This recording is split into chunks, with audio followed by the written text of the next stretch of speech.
Tere, Tõnu! Tere! Kuule, meil on selline hea tava, et kõik, kes meil külla tulevad, me natukene nagu küsime ühte teist, aga et oleks lihtsam, me oleme kõik küsimused pannud sinna täringu nurkade peale.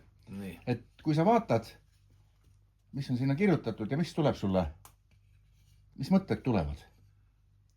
Loe ette ka, mis seal on. Noh, mis on õnn? No, Mis selle kohta on öötelnud mees, kes ka siin kandis palju hulkunud on. Siis, Fred või? jah, et õnn on see, kui sa hommikul tahad tööle minna ja õhtul tahad koju tulla. Kus on õnn? Jaa.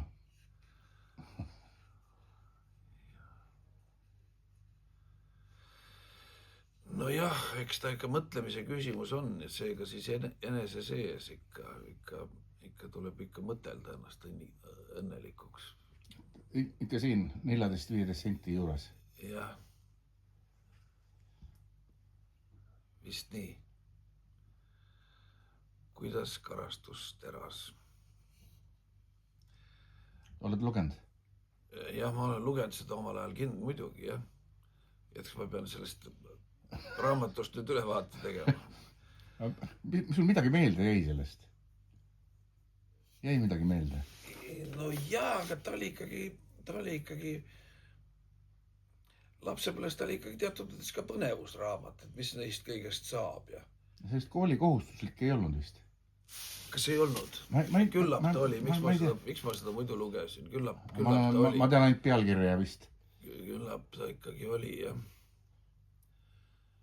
Küllap ta oli ikka, jah. Noh, ja ta on ikkagi puhtalt elu põhjal ju kirjutanud niisugune päris asi.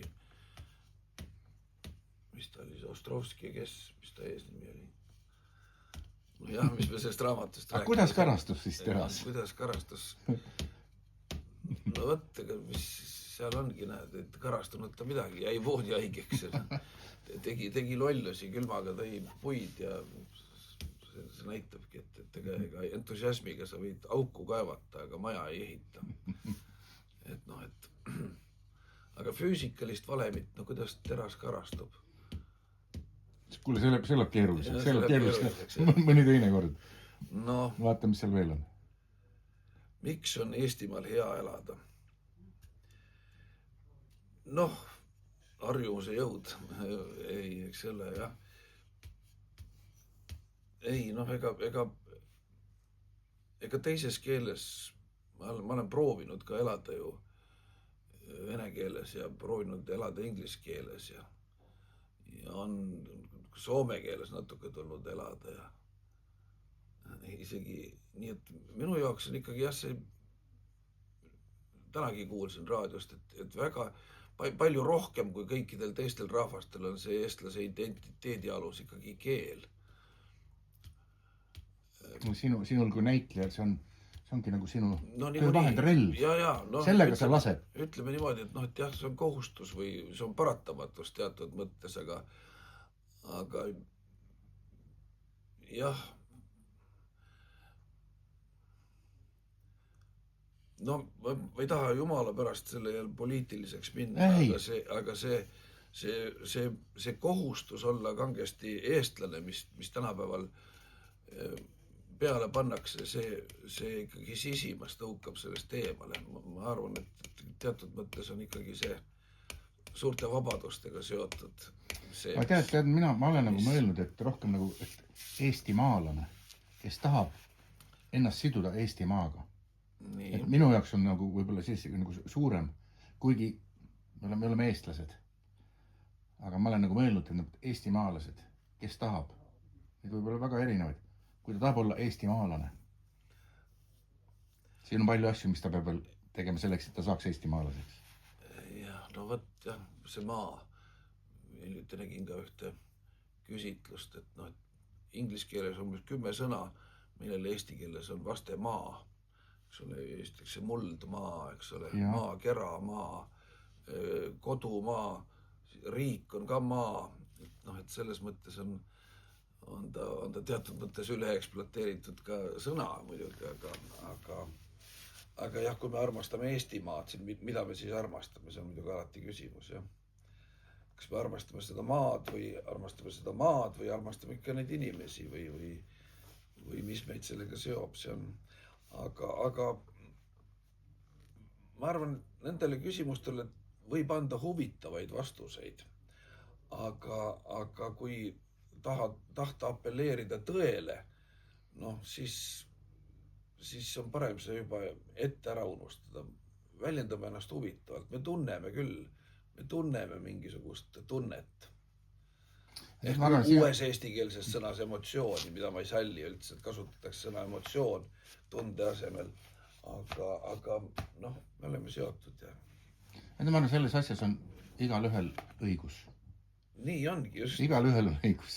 Just nimelt, jumala pärast sellepärast kaklema ei tohi minna, et mina olen suurem eestlane kui sina. Mis seal veel on mõne külje peal? Mis juhtus Andres Lappeteusega? Jah. Võin jälle selle raamatu ette lugeda. Ei ole. Mulle see raamat ka jälle kunagi väga meeldis, ausalt öeldes. Mulle tundus see, tänapäeval tundub ta jah, ikkagi kroonukirjandus, et see, mis vähegi oli sotsialismist kõrvale kalle lubatud, see oli seal raamatus ikkagi kõik ära kasutatud, et omal ajal oli ta ikkagi peaaegu et vastaline raamat, kui me praegu ta loeme, siis ta on ikka puhas nõukogude kirjandus, eks ole. Film oli ka veel. Ja film, ei, selle raamatu pealkiri oli ju midagi muud hoopis. See oli Paul Kuusberg vist. Ja, Paul Kuusberg, jah. Aga mis selle raamatu pealkiri oli midagi muud. See oli miski muu ei ole, jah. Raamatu pealkiri, aga ei, omal ajal ta oli ikka hea film ka päris, jah. Ja raamat oli ka, minul oli väga loetav raamat, mäletan. Kuusberg on hea jutustaja. Aga mis ta ikka juhtus. Nii nagu juhtub meie kõigiga, et seda elu, mis me elame, see meid enam ei rahulda ja siis me tahame elada natuke teist elu ja ta juhtus täpselt samamoodi. Selles mõttes ongi, ta on inimlik lugu tegelikult. Kuigi ta seal tollases kirjandus pidi kindlasti need pluss- ja miinusmärgid juurde olema kirjutatud ja Andres Lappeteusel oli siis see miinusmärk sinna kindlasti. Andres Lappeteus võitles iseendaga kõvasti. Just nimelt. See oli võitlus. See, mida me teeme ju iga kõik, iga päev, jah. Kuule, mõni külg on veel või? Millal võib valetada ja kellele? See on oluline küsimus. Jah, klassikaline vastus sellel on see, et surma mineme ei ole vaja alati tema surma ette kuulutada, kui sa seda tead, eks ole. Aga tegelikult võib palju rohkem. Me valetame ka palju rohkem. Vähemasti natukene ilustame seda. Ja teine on veel, me jätame ütlemata. Just, aga selle võib ka kvalifitseerida vabalt valetamiseks. Ja. Miks sa ei öelnud? Ja peale kõige muu see ropp sõim, mis praegu näiteks meie ümber kogu aeg käib, seda nimetatakse ka vahel, ma olen sellepärast, et ma räägin tõtt. Ei, sa ei räägi tõtt. Sul on võib-olla isegi teine vaatepink, aga tegelikult on sa lihtsalt rahuldad ennast, kui sa solvad teisi, nii et see ei ole vähimatki tõde. Et kui keegi, miks sa valetad, ei, teisel on teised sihid ja ta mõtleb teistes kategooriates, seda ei saa kunagi valetamiseks nimetada ja eesmärk ei ole meil ka kunagi valetada. Valetamine on ikkagi vahend.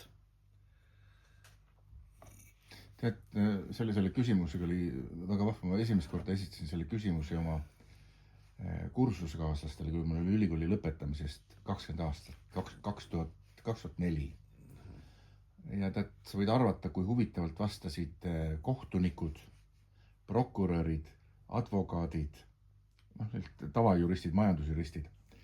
Igal ühel oli oma nagu lähenemisviis ja kui ma seda intervjuud tegin, siis mu käest küsiti, et Peeter, mida sa selle küsimusega mõtled? Ma tahaks nagu sinu mõtteid teada. Väga huvitav oli. Sealt kui meil olid need Riigikohtu kohtunikud olid. oi, kuule nüüd rahvas tuleb juurde. Tõnu, tänud sulle.